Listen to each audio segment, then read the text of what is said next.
Hello, good evening and good afternoon and good morning. Hello, kamusta po kayo? Pag-usapan po natin si Lisa Marcos. Nababalitaan niyo po ba na si Lisa ay nasa Pinas na? Hindi po namin siya makita ngayon sa sa any event po na lumalabas ngayon. Nakasama ang ating President BBM. May isa pong nagkwento na taga LA po siya. Pangalan po niya sa Facebook ay si Dean Chase. Siya po ay may nakalap na, alam naman natin na na balitang-balita na sa social media yan, pero meron siyang concrete evidence na si Lisa ay nasa LA pa rin. Nung event na po yun ay may nangyari po sa pagpunta po ni Lisa Marcos sa LA. Siguro meron po siyang dinaluhan doon na event or something na conspiracy na ito po ay ayon lang sa aking narinig at napanood. Si Lisa daw nga po ay na-detain sa LA. At yung kumakalat po ngayon ng mga sa social media, yung mga edited videos ay pinagtatawanan po dahil po hindi magaling mag-edit. Na halata po sila na ang pag-edit kay Lisa ay mga basta na lang inedit. Kaya po pinagtatawanan po yung mga magagaling mag-edit kahit hindi nag-aral pero marunong mag-edit ay pinagtatawanan po. Ngayon pinagtatanggol naman po ito ni Castro na spokeswoman po ni BBM na nandito na daw po sa Pinas.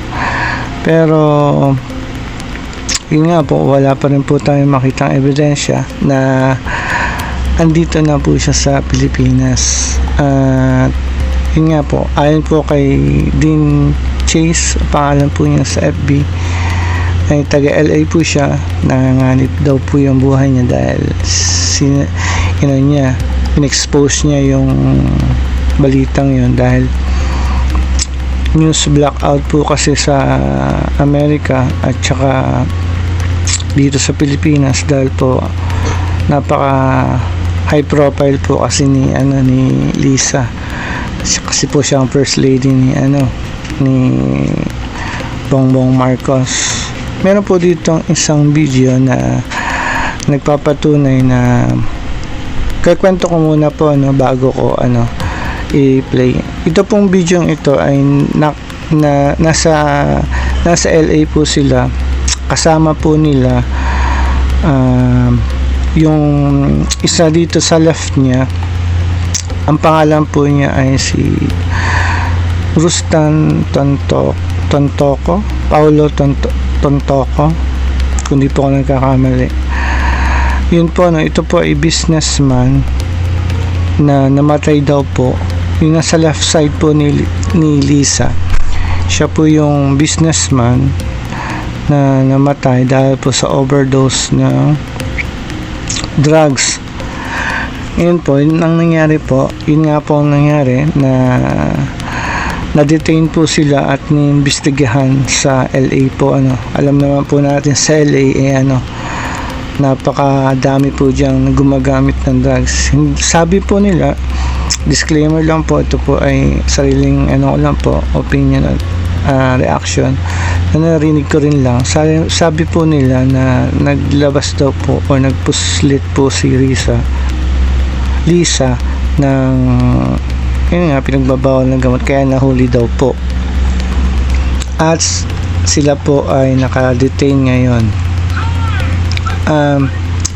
Pre-play ko po yung video po.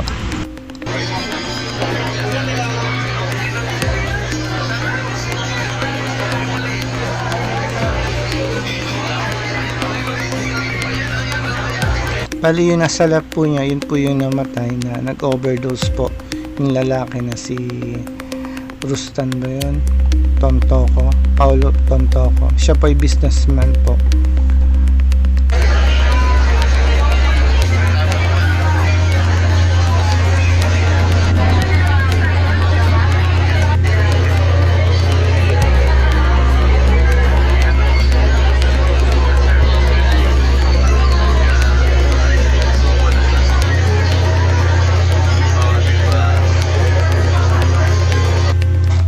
Yun nga po, no. Yung nakita po natin, ito po ay kuhang video sa LA po to.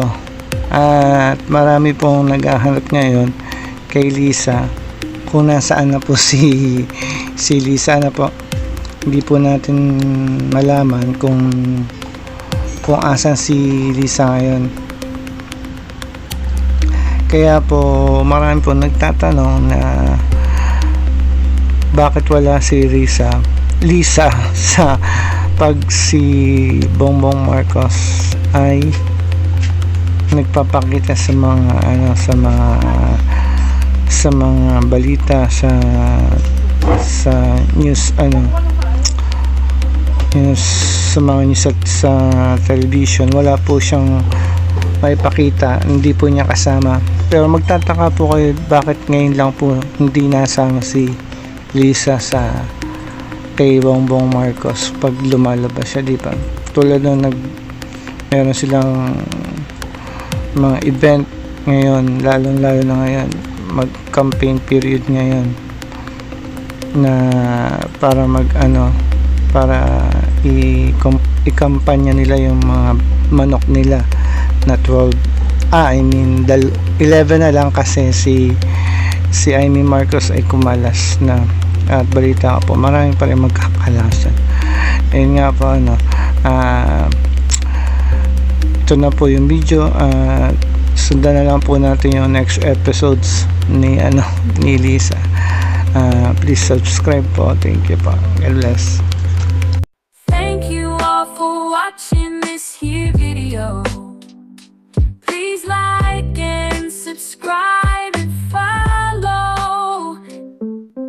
Much love from Little Yas to each of you. Content creator.